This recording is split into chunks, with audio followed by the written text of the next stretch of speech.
اعوذ باللہ من الشیطان الرجیم بسم اللہ الرحمن الرحیم ایاک نعبد و ایاک نستعین۔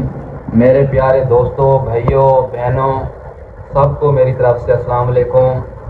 آج کا ہمارا جو موضوع ہے جس پہ ہم کچھ بات کرنا چاہتے ہیں، ہمارے دل میں بہت تکلیف ہے، افسوس ہوتا ہے، بہت ہی زیادہ دل برداشتہ ہوئے ہیں جو مہنگائی اور بے روزگاری ہمارے پیارے وطن پاکستان میں جو صورتحال ہوئی ہے، اس کے بارے میں کچھ اپنا خیالات کا اظہار کرنا چاہتا ہوں اپنے بھائیوں سے، بہنوں سے، بزرگوں سے، بڑوں سے۔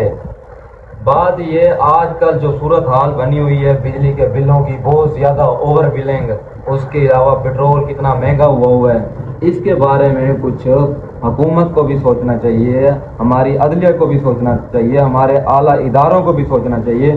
غریب جو ہے وہ کہاں جائے، اس کا پریشان حال کوئی ہے غریب کا؟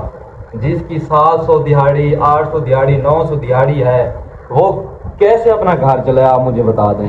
میں سب سے یہ سوال کرنا چاہتا ہوں، نوجوانوں کو یہ سوال کرنا چاہتا ہوں، نوجوان تو خود بے روزگار ہیں، تو وہ جو مزدور ہے، آپ مزدور کے بارے میں بتائیں جو 900 یا 1000 کماتے ہیں، 700 کماتے ہیں، 800 کماتے ہیں، اس کے بجلی کا بل، گیس کے بل، اس کے گھر کا اخراجات، گھر کی کھانے پینے کی اشیاء، ادویات، بچوں کی اسکول کی فیسیں، وہ اپنے بچوں کو کیسے پڑھائے گا؟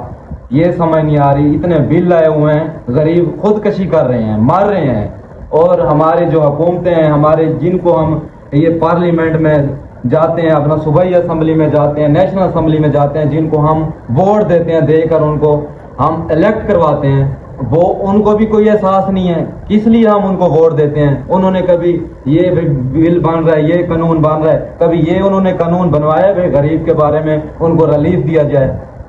ایسے جو ہمارے جن کو ہم بھیجتے ہیں پارلیمنٹ میں، ان کو ووٹ ہی نہیں دینے چاہیے، یہ ووٹ کے حقدار ہی نہیں ہے۔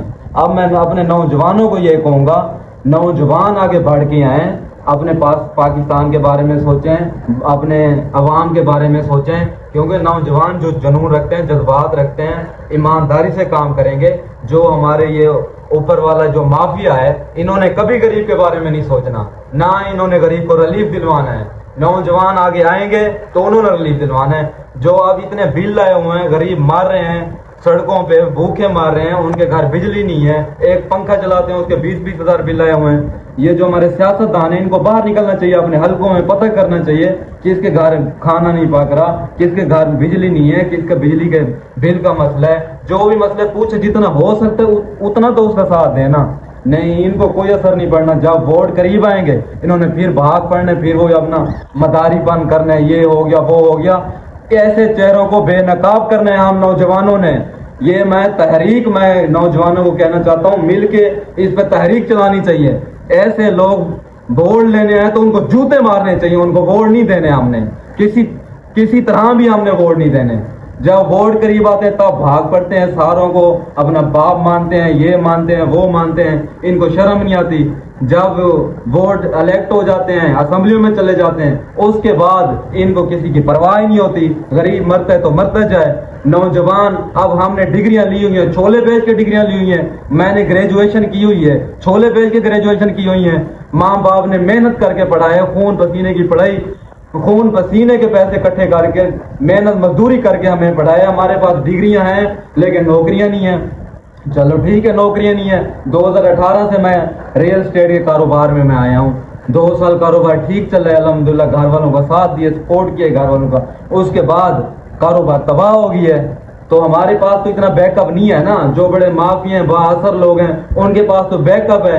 وہ جب کاروبار عروج پہ آتا ہے، انہوں نے اپنی انویسٹمنٹ ڈالنی ہوتی ہے، وہ بہت زیادہ پیسے کما لیتے ہیں۔ ہم جیسے جو ہوتے ہیں، محنت کرتے ہوتے ہیں، ہمارے پاس بیک اپ اتنا نہیں ہے، تو جب مارکیٹ نیچے آتی ہے، 2 سال ہو گئے مارکیٹ نیچے سے نیچے جا رہی ہے، ہمارے پاس جو پیسے ہم نے سیونگ کی ہوئی تھی وہ ختم ہو گئے ہیں، اب ہمارے اوپر قرضے چڑھے ہوئے ہیں، تو ہم اب کہاں سے یہ ہمارا سسٹم چلائیں؟ کاروبار ہمارے تباہ ہو گئے ہیں، چھوٹے موٹے آفس بنائے ہوئے تھے وہ ختم ہو گئے ہیں، نوکری ہمارے پاس نہیں ہے۔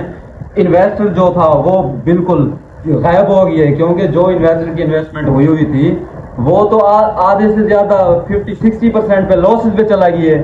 اب وہ کہاں ریئل اسٹیٹ سیکٹر میں کیسے وہ اپنا انویسٹمنٹ کرے گا؟ کہیں بھی نہیں کرے گا۔ میں یہی کہنا چاہتا ہوں، ہمارے اداروں سے کہنا چاہتا ہوں، عالیہ عدلیہ سے کہنا چاہتا ہوں، چیف جسٹس آف پاکستان سے کہنا چاہتا ہوں، اپنا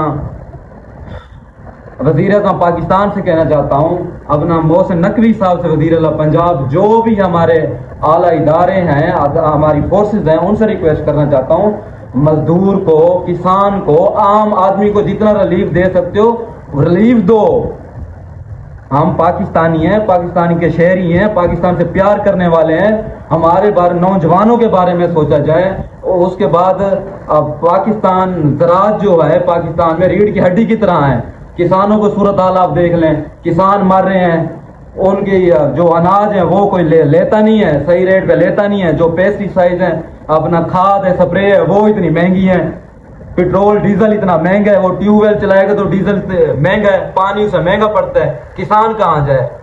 تو خدا را میں آپ سب سے ریکویسٹ کرتا ہوں، مہربانی کریں، غریب کے بارے میں سوچا جائے، ورنہ غریب تو ایسے ہی بھوکے مر کے انہوں نے مر جانا ہے، پھر ایک ہی دفعہ ساروں کو زہر دے دے تاکہ آسانی سے مر جائیں۔ سارے سیاستدان، سیاسی، غیر سیاسی، با اثر ہمارے جو بھی لوگ ہیں، سب سے میں ریکویسٹ کرتا ہوں، مہربانی کریں، غریبوں کے بارے میں سوچیں، نوجوانوں کے بارے میں سوچیں۔ بھائی چلو ٹھیک ہے، نوکریاں آپ گورنمنٹ اداروں میں نہیں دے سک رہے، کوئی کاروبار کے بارے میں ریلیف دے دیں، کاروبار چل پڑے جس سے ہم روزی کما سکیں، ہر کسی کے گھر میں کچن چل سکے۔ اب کچن بھی نہیں چلا سک رہے نا، ہم کہاں جائیں؟ آپ ہمیں بتائیں۔ میں سب بڑے جو ہمارے ہیں، عالیہ عدلیہ ہے، ہمارے ادارے ہیں، ہمارے فورسز ہیں، وزیر اعظم پاکستان اور ہمارا وزیر اعلیٰ پنجاب، سب سے میری ریکویسٹ ہے، مہربانی کر کے اس کے بارے میں سوچا جائے، جتنا ریلیف دے سکتے ہیں مہربانی کر کے ریلیف دے۔